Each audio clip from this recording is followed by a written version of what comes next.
అందరికీ నమస్కారం. రఘురామ్స్ గాంధీగిరి యూట్యూబ్ ఛానల్కి స్వాగతం, సుస్వాగతం. ఈరోజు మనం తీసుకున్నటువంటి అంశం జీవితంలో ప్రతి క్షణాన్ని, అది పాజిటివ్ అయినా నెగిటివ్ అయినా ఎలా ఆస్వాదించాలన్న దాని గురించి ఈరోజు మాట్లాడదాం. మనిషి జీవితం అనేది ఒక ఛాలెంజ్ లాంటిది. జీవితంలో మనం ఊహించినటువంటి సంఘటనలు, మనం ఊహించినటువంటి సంఘటనలు, అనుకోనివి ఎన్నో రకాలైనటువంటి పరిస్థితులు మన జీవితంలో ఎదురవుతూ ఉంటాయి. కొన్ని క్షణాలు చాలా ఆనందంగా, ఆ క్షణం అలా ఉండిపోతే బాగుండు, ఈ సమయం గడవకుండా ఉంటే బాగుండు, ఈ ఆనందాన్ని, ఈ సంతోషాన్ని ఇంకొంచెం కాలం మనం కొనసాగిస్తే బాగుంటుంది, ఆస్వాదిస్తే బాగుంటుంది అనేటువంటి క్షణాలు ఉంటాయి. కొన్ని క్షణాలు చాలా భారంగా, బరువుగా, సమయం కూడా గడవనటువంటి పరిస్థితుల్లో ఎప్పుడు బయటపడతామరా బాబు ఈ విచారం నుంచి, బాధ నుంచి అనేటువంటి పరిస్థితులు కూడా ఉత్పన్నమవుతూ ఉంటాయి.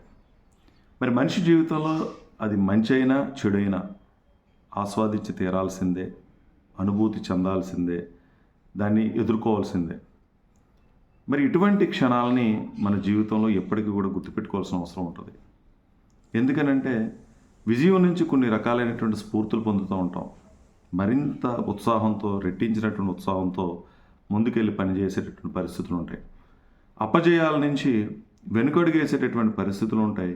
ఆ వెనుకడుగేసేటటువంటి పరిస్థితుల నుంచి ఎవరైతే నిలదొక్కుకోగలుగుతారో, దాన్ని తట్టుకోగలుగుతారో, జరిగినటువంటి పొందినటువంటి అపజయం నుంచి కొత్త విషయాలను తెలుసుకోగలుగుతారో, గుణపాఠాలను తెలుసుకోగలుగుతారో, వాళ్ళు ఖచ్చితంగా విజయ తీరాలకు చేరుకునేటువంటి పరిస్థితి ఉంటుంది. అందుకని మన జీవితంలో ప్రతి క్షణాన్ని మనం ఆస్వాదించాల్సిందే. ఆనందకరమైనటువంటి క్షణాలని మనం ఆనందించాలి.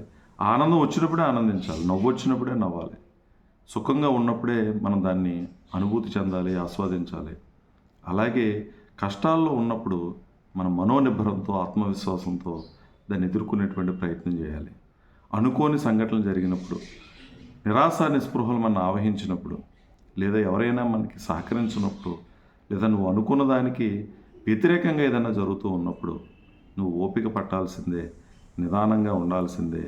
ఆ జరిగినటువంటి సంఘటనలు ఎందుకు జరిగినాయి, ఏ కారణంతో జరిగినాయి అనేటువంటి విషయాలను మనం అవగాహన చేసుకొని మరి దాని నుంచి మనం గుణపాఠాలు నేర్చుకోవాలి. ఏం తప్పిదాలు చేసాం, ఏం పొరపాట్లు చేసాం, ఎందుకు ఈ పరిస్థితి వచ్చింది అనేటువంటి విషయాల్ని మనం అవగాహన చేసుకొని ఈ మంచి చెడులని మన జీవితంలో ఎప్పుడు కూడా గుర్తుపెట్టుకుంటే భవిష్యత్తులో మనం ఆ తప్పులు చేయకుండా ఉంటాం, ఆ పొరపాట్లు చేయకుండా ఉంటాం. నేర్చుకున్నటువంటి గుణపాఠం ద్వారా భవిష్యత్తులో మనం చేసేటటువంటి పనులు ఏదైతే ఉన్నాయో ఆ పనులు జాగ్రత్తగా చేసేటటువంటి పరిస్థితి ఉంటుంది. అలాగే పాజిటివ్ విషయాలు, విజయాలను కనుక మనం గుర్తుపెట్టుకున్నట్టయితే భవిష్యత్తులో మనం విజయాలు సాధించడం కోసం ఇవన్నీ కూడా ఒక స్ఫూర్తిగా మనకి పనికొచ్చేటటువంటి విధంగా ఉంటాయి. కాబట్టి జీవితాన్ని ఆస్వాదించండి. దేన్ని కూడా ఎక్కువ సీరియస్గా తీసేసుకోవాల్సిన పని లేదు. పాజిటివ్ ఉన్నప్పుడు దాన్ని విపరీతమైనటువంటి ఆనందాలు వ్యక్తం చేసేస్తూ, నెగిటివ్ వచ్చినప్పుడు విపరీతమైనటువంటి విచారానికి వెళ్ళిపోయేటటువంటి పరిస్థితి ఉండకూడదు. జీవితంలో ఒక ఆలోచన ఉండాలి మనకి. ఏది జరిగినా మన మంచిగా జరిగింది. నువ్వు పడినటువంటి కష్టం, నువ్వు బ్రతుకుతున్నటువంటి జీవితం, నీతిగా నిజాయితీగా ఉన్నటువంటి అంశాలు ఏదైతే ఉన్నాయో అది ఏదో ఒక రోజు, ఇప్పుడు కష్టం అనిపించినా, ఇప్పుడు ఇబ్బంది అనిపించినా, నీకు అనే రోజు మంచి జరిగేటటువంటి పరిస్థితి ఉంటుంది. కాబట్టి నువ్వు ఓపికగా, నిదానంగా ఉండాలి. ప్రతి క్షణాన్ని జీవితంలో ఆస్వాదిస్తూ స్థితప్రజ్ఞత కలిగి ఉండి దేన్నైనా సమానంగా తీసుకోగలిగినటువంటి స్థాయితో మనం ఉండగలిగితే ఖచ్చితంగా మనం అనుకున్నది భవిష్యత్తులో సాధించగలుగుతాం. ఈ ఇబ్బందులు తాత్కాలికమే అనేటువంటి విషయం నువ్వు భవిష్యత్తులో ఈ సమస్యకు పరిష్కారాలు దొరికినప్పుడు నువ్వే తెలుసుకునేటువంటి పరిస్థితి ఉంటుంది. కాబట్టి జీవితం యొక్క పర్పస్ తెలుసుకోండి. ఆ పర్పస్ని చేరుకోవడం కోసం జీవితంలో ఎదురయ్యేటటువంటి పాజిటివ్, నెగిటివ్ రెండింటినీ సమానంగా తీసుకుని ముందుకు వెళ్ళాలని ప్రతి ఒక్కరిని కూడా కోరుతూ, ఓపికగా ఈ వీడియో చూసిన ప్రతి ఒక్కరికి ధన్యవాదాలు తెలియజేస్తూ సెలవు తీసుకుంటా ఉన్నాను.